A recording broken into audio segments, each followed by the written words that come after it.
नमस्कार। राज तिलक में आज 4 धमाकेदार खबरों का खुलासा करेंगे। सबसे पहले बताएंगे कि किसके लॉकर से करोड़ों का माल जब्त हुआ है। आगे बात करेंगे कि कैसे सीईसी की मीटिंग पर कांग्रेस फंस गई है और आगे खुलासा करेंगे कि 40 करोड़ की डील करते कांग्रेसी कैसे बेनकाब हो गए। सभी खबरों पर विस्तार से चर्चा करेंगे, लेकिन उससे पहले एक नजर इस वक्त की हेडलाइंस पर। गणपति प्लाजा के 1100 लॉकर्स में आयकर विभाग की बड़ी कार्रवाई। 1.5 करोड़ कैश, 1 किलो सोना जब्त। बीजेपी सांसद किरोड़ी लाल मीणा के दावा निकला सही। राहुल खड़गे ने चुनाव से पहले पायलट को दिया धोखा। सीईसी मीटिंग के लिए नहीं दिया न्योता। गहलोत को बैठक में किया गया शामिल। कांग्रेस की महिला नेता ने अपनी ही पार्टी के नेता पर लगाए गंभीर आरोप। कहा 40 करोड़ में सीट का सौदा कर रहे लोग। दिल्ली तक मचा बवाल। चुनावी यात्रा के दौरान हनुमान बेनीवाल की पुलिस से झड़प। डीजे बंद करवाने पर दिखाई दबंग गई। पुलिस ने कार्यकर्ताओं पर किया लाठीचार्ज। तो सबसे पहले बात जयपुर के धन कुबेरों की, जिनके लॉकर खुलते ही आयकर विभाग की आंखें फटी की फटी रह गई, क्योंकि बीजेपी नेता के दावे के मुताबिक ही लॉकरों से नोटों का पहाड़, सोने का अंबार निकला है।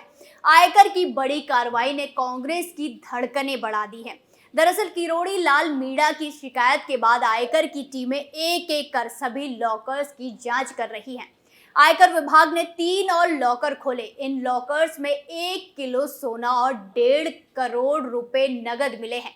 ये लॉकर कार्तिकेय कुलवाल और इदरिश हसन के बताए जा रहे हैं। हालांकि इन दोनों व्यक्तियों के बारे में अभी जानकारी नहीं मिली है कि आखिर इनका किसी पार्टी या नेता से कनेक्शन है या फिर दाल में कुछ काला है। दरअसल निजी कंपनी के इस लॉकर्स में कई लॉकर मालिक ऐसे हैं जिनके बारे में आयकर विभाग को कोई जानकारी नहीं मिली है। यानी लॉकर ऐसे लोगों के नाम से खोले गए हैं जिनके नाम पते का सत्यापन नहीं हो रखा है। बताया जा रहा है कि काला धन छिपाने वालों ने अपने नौकरों या अन्य गुमनाम लोगों के नाम से लॉकर आवंटित कराए हैं। असली नाम पता नहीं होने से ईडी की टीमें उन तक नहीं पहुंच पा रही हैं।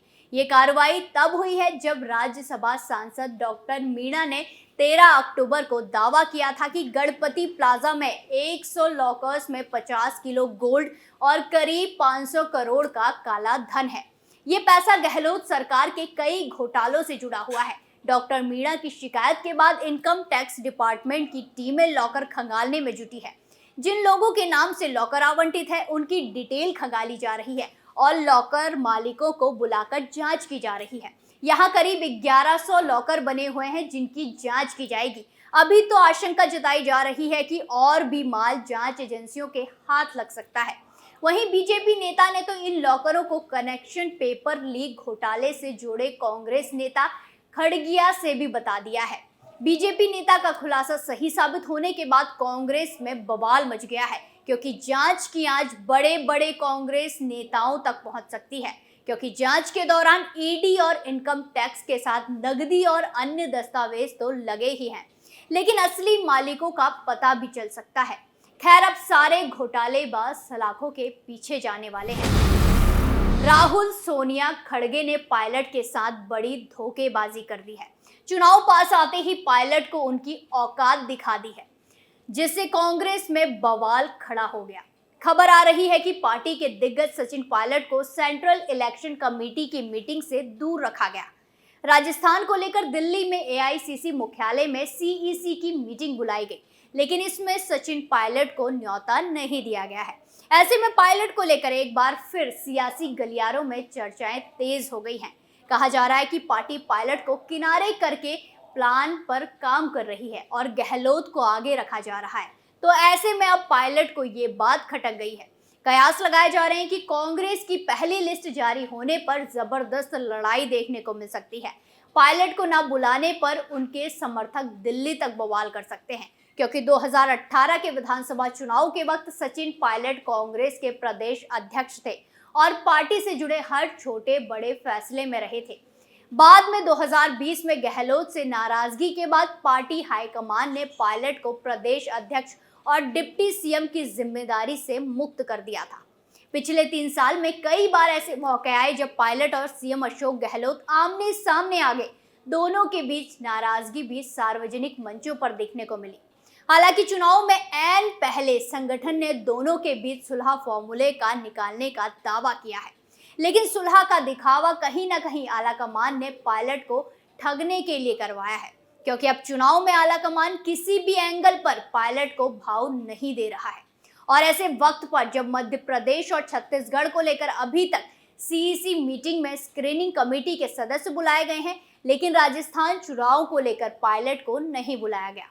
सूत्र बताते हैं कि पायलट को लेकर कोई विवाद ना हो, इसीलिए स्पीकर सीपी जोशी को भी नहीं बुलाया गया। कहा जा रहा है कि स्क्रीनिंग कमेटी की मीटिंग में उम्मीदवारों के नाम फाइनल हुए हैं। ऐसे में गहलोत पायलट के बीच अपने गुट के उम्मीदवारों को लेकर विवाद की स्थिति ना बने, इसीलिए इस मीटिंग में पायलट को नहीं बुलाया गया। लेकिन एक बात क्लियर है, अगर लिस्ट में पायलट गुट को जगह नहीं दी गई तो राजस्थान में बवाल होना तो तय है। बढ़ते हैं आगे और बात करते हैं कांग्रेस में 40 करोड़ के सौदे की। कांग्रेस प्रत्याशियों की सूची भले ही अभी तक जारी नहीं हुई है, लेकिन संभावित प्रत्याशियों का विरोध पिछले कई दिनों से हो रहा है। सीईसी की बैठक में नामों पर चर्चा के बीच भी कांग्रेस नेताओं और उनके समर्थकों ने दिल्ली में डेरा जमा लिया है। पिछले 3-4 दिनों से कांग्रेसी नेता डॉक्टर अर्चना शर्मा, जाहिदा खान, अमीन कागजी, अर्जुन बामड़िया सहित कई नेताओं के समर्थक और विरोधी दिल्ली में डटे हुए हैं। इसी को लेकर सोशल मीडिया पर 2 वीडियो वायरल हुए। पहले वीडियो में राजीव अरोड़ा सहित कई कांग्रेसी नेता मालवीय नगर की प्रत्याशी रही डॉक्टर अर्चना शर्मा की शिकायत करते दिख रहे हैं, जबकि दूसरी वीडियो में डॉक्टर अर्चना शर्मा अपने विरोधियों पर मालवीय नगर की सीट का 40 करोड़ रुपए में सौदा करने का आरोप लगाती दिख रही है। मालवीय नगर से 2 बार कांग्रेस की प्रत्याशी रही डॉक्टर अर्चना शर्मा का एक वीडियो भी सोशल मीडिया पर खूब वायरल हो रहा है। इसमें वो किसी का नाम तो नहीं ले रही है, लेकिन इशारा राजीव अरोड़ा की ओर है। वो कहती सुनाई दे रही है कि सर्वे में हारने वाले नेता अब दूसरों के पैरों पर कुल्हाड़ी मारने में लगे हुए हैं। उन्होंने ये भी कहा कि पिछले दिनों एक होटल में विपक्षी पार्टी के नेताओं के साथ बैठक की और 40 करोड़ रुपए में सीट का सौदा कर दिया। अर्चना ने कहा कि भले ही वो छुपाकर सौदा करके आए हैं, लेकिन दीवारों के भी कान होते हैं, इसीलिए बातें बाहर आ गई। अब कांग्रेस के नेता एक दूसरे की ही सौदेबाजी की पोल खोल रहे हैं। वहीं दूसरी तरफ जयपुर शहर की मालवीय नगर विधानसभा सीट से इस बार फिर डॉक्टर अर्चना शर्मा को प्रत्याशी बनाए जाने की चर्चाएं सुनकर उनके विरोधी एकजुट हो गए हैं। डॉक्टर अर्चना के विरोध में कई कांग्रेसी नेता और संगठन के पदाधिकारी दिल्ली पहुंच गए हैं। विरोधियों का कहना है कि जो लगातार हार रही है, बार बार उन्हीं को उपकृत क्यों किया जा रहा है। टिकट से पहले ही कांग्रेसियों में इतना ड्रामा हो रहा है, तो आगे लिस्ट आने पर क्या हाल होगा, ये तो 1-2 दिन में देखने को मिल ही जाएगा। आखिरी खबर, हनुमान बेनीवाल के ड्रामे पर राष्ट्रीय लोकतांत्रिक पार्टी के सांसद हनुमान बेनीवाल की दबंगई का वीडियो तेजी से वायरल हो रहा है। इस बार उन्होंने राजस्थान में पुलिस प्रशासन को अपनी दबंगई दिखाई। ये सारा बवाल आधी रात हुआ। दरअसल बेनीवाल की ओर से सत्ता परिवर्तन संकल्प यात्रा निकाली जा रही है। जब बेनीवाल की यात्रा बीती रात कुचामन सिटी पहुंची तो वहां डीजे बजाने को लेकर पुलिस और कार्यकर्ता आपस में भिड़ गए। पुलिस ने आचार संहिता का हवाला देते हुए डीजे बंद करवा दिया, जिसके बाद बेनीवाल के कार्यकर्ता अधिकारियों के साथ धक्का मुक्की करने लगे। वहीं मामले का पता लगते ही सांसद बेनीवाल भी यात्रा के रथ से नीचे उतर गए और डीजे बजाने की मांग पर अड़ गए। इस दौरान पुलिस और बेनीवाल के बीच करीब 20 मिनट तक बातचीत हुई, लेकिन फिर भी बेनीवाल अपनी मांग पर अड़े रहे और देखते ही देखते मौके पर बवाल खड़ा हो गया। कार्यकर्ता हुड़दंग काटने लगे। ऐसे में पुलिस ने भी कार्यकर्ताओं पर लाठी चार्ज कर दिया और डीजे भी जब्त कर लिया गया। काफी मशक्कत के बाद मामले को शांत कराया गया। राजतिलक में आज के लिए इतना ही। चुनावी खबरों के साथ फिर पेश होंगे, तब तक के लिए देखते रहिए कैपिटल टीवी। नमस्कार।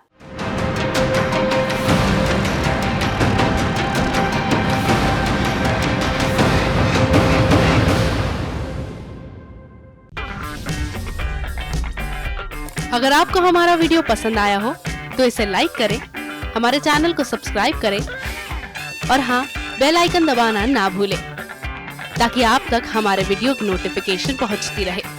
आप अपना सुझाव हमें कमेंट बॉक्स में दे सकते हैं। हमारे साथ जुड़ने के लिए शुक्रिया।